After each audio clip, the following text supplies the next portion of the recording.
Corona के उपचार के दौरान या उसके बाद आपको कुछ सिम्टम्स का अनुभव हो सकता है, जैसे चिंता, सांस लेने में कठिनाई, चिड़चिड़ापन आदि। इस वीडियो में जानिए कैसे आप इन सब से निपट सकते हैं। पहला, तनाव से कैसे निपटें। समाचार देखने का समय तय करें। दिन भर समाचार ना देखें।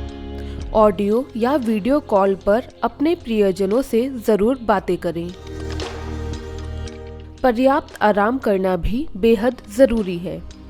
स्वस्थ आहार खाना बेहद ज़रूरी है। दूसरा, बलगम व खांसी से निपटने के नुस्खे। गुनगुना पानी, काढ़ा, चाय आदि से खुद को हाइड्रेटेड ज़रूर रखें। दिन में कम से कम 3 बार भाप लें। मुंह ढक कर खांसें। आप जिन भी चीज़ों को छूते हैं उसे सैनिटाइज ज़रूर करें। तीसरा, सूखी खांसी से निपटने के नुस्खे। खूब ज़्यादा पानी पिएं और खुद को हाइड्रेटेड रखें। गले में खराश को कम करने के लिए शहद और नींबू को मिलाकर ज़रूर पिएं। नमक वाले पानी से गरारे करें। चौथा, थकान से कैसे निपटें।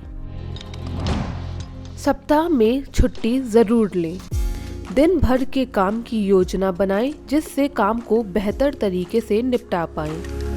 दिन में छोटे छोटे ब्रेक ज़रूर लें। आराम करने से शरीर में रक्त प्रवाह बढ़ता है और ऊर्जा भी बढ़ती है। रहिए जागरूक, रहिए सुरक्षित।